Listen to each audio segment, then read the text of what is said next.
Zak McKracken and the Alien Mindbenders was originally released in October of 1988, although the one that you're seeing on the screen for the FM Towns was made in 1990.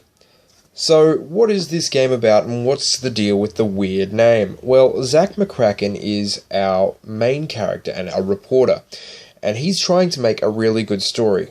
Now, one night he has this dream about aliens and this other girl who we'll come to know as Annie, and it's up to them to save the world from these aliens that are going to try and stupefy everybody on Earth by making them dumber with this hum that they're going to release with this mind-bending machine. So, this game is going to drop you right in there, and it's up to you to try and figure out how to stop these aliens from going about their business. Now, as I mentioned earlier, you do have Annie to play as. She is a scientist, and up on Mars, because yes, your adventure will take you to the face of Mars, are Melissa and Leslie, who are two university students that also, they get like these messages on how to build or how to make their van into a space ship. I know, kind of weird, but yeah, and so that's how it goes. This game is really fun and interesting. One of my favourite things about this game is the fact that it's got this level of comedy that you could, I suppose all of these earlier Lucasfilm games have, but like a lot of the jokes are funny, and some of the solutions to the puzzles, while they might not seem intuitive at first, if you figure things out and you use a little bit of adventure game logic and a little bit of comedy, you'll eventually get what you need in the end. That being said, I am not a big fan of the fact that you have money in this game. And why am I not a big fan of that? Because it can run out, just like in real life. But this system of having money will eventually come back and bite you if you do not know what to do. Because you have to fly around to places like Egypt, Mexico, Stonehenge, and many other places. If you don't have the money, you can't go. And oftentimes you'll find yourself going back and forward trying to spend money to say, okay, do I need to go here? Do I need to go here? And then you're out of money. And if you have done a horrible position with one of your characters where they're stuck in a place where you can't reach them, then that's it, that's game over. You might ruin your playthrough like that.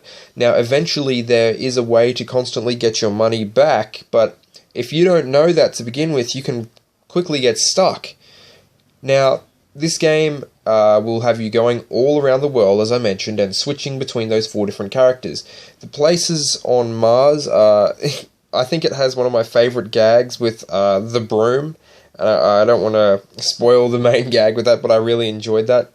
You eventually get these crystals as Zak, which enable you to do specific things once you get the correct teacher to tell you how to use these crystals, but you can't use these crystals for too long, because if you do, those aliens will find you. Those aliens who are hiding out in the telephone company. Yes, that's right, the telephone companies are all run by aliens.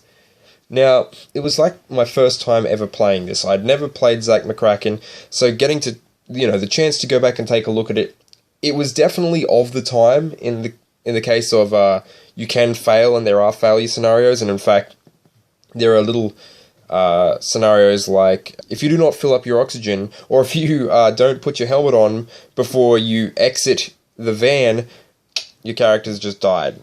And if they die on Mars, then congratulations, you might have to start again. So, this game, great. I really like it. I recommend it to anyone. Just be very aware that the money issue is one that you will have to figure out, and you will have to do a little bit of a budget, or try and find out ways that's just like, okay, have I talked to everyone? Have I tried everything here?